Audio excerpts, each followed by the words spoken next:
એક વખત એક મારે કાર્યક્રમમાં જમાતું એક ભાઈનો સન્માન સમારંભ હતો અને એના સન્માન સમારંભમાં બધા જ એવું વારાઘડીએ રઘુવીરભાઈ બોલ્યા કરતા હતા કે આ સાહેબ એવા છે કે હંમેશા ટાઈમસર જ ઓફિસ આવે, આ સાહેબ એવા છે કે હંમેશા ટાઈમસર ઓફિસ આવે. સાહેબના બહુ જ ટાઈમસર આવવાના વખાણ થયા. એટલે મેં કીધું હવે આ સાહેબના વાઈફના વખાણ કરો કે જેણે હંમેશા રસોઈ, ટિફિન ને કપડાં રેડી રાખ્યા કે સાહેબ ટાઈમસર ઓફિસ આવી શકે. તમે જે સંતાનોને અમેરિકા, લંડન, યુકે, ઓસ્ટ્રેલિયા મોકલો છો એ સંતાનને તમે તૈયાર કર્યા છે એનો ગર્વ લ્યો, એનો મૂંઝારો તમારા ચહેરા પર ન રાખો.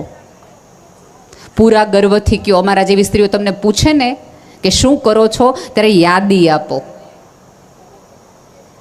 કે આટલું આટલું આટલું આટલું બેન કર્યું છે.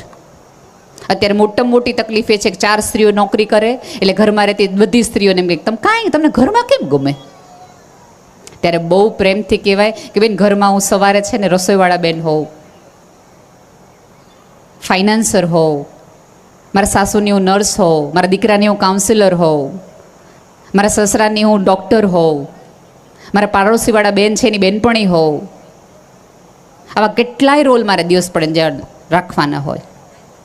પણ જે સભ્યતા સ્ત્રીનું સન્માન કરવાનું ચૂકી જાય છે એ સભ્યતા બહુ લાંબુ ટકતી નથી.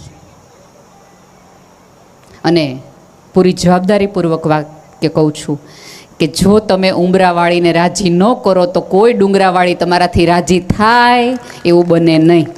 ગમે એટલી માતાજીની જય બોલાવો અને પછી અમને અહીંયા લ્યો પગે, એનાથી કંઈ ફેર ન પડે.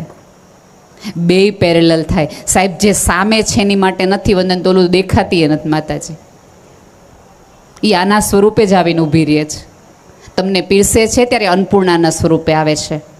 તમારું ધન સાચવે છે. અને તમને ખબર છે, મોદી સાહેબને ખબર હતી કે આ બધી ગૃહલક્ષ્મીઓ છે. તમે દીધા હતા 500 ને નીકળ્યા હતા 5-5 હજારના બંડલો, યાદ છે ને બધાએ? એટલે તમારી લક્ષ્મીને પણ સવાઈ કરી દે છે. એટલે તમે જે જે દેવીના, અને આમાં એવું છે કે અમારા અંદર તો બધા જ પ્રકારની દેવીનો વાસ છે. સફેદ ફૂલ આપશો તમારી અંદરથી સરસ્વતી પ્રગટશે ને અમે મીઠાશથી તમારી સાથે વાત કરશું. સરસ રીતે પૂજા કરશો, સરસ રીતે બોલાવશો, થોડુંક સન્માન આપશો. મેં તો અનેક વાર કીધું છે કે સ્ત્રીને તમે જે આપો ને એ સવાયું કરીને આપે. ધરતીને તમે મુઠ્ઠી અનાજ આપો, આપી દો ને ભાઈ. પાણી હાટો બાંધ્યા બેનો, આપણે અત્યારે ભાજપની સરકાર છે, ક્યાં પાણીના વાંધા છે?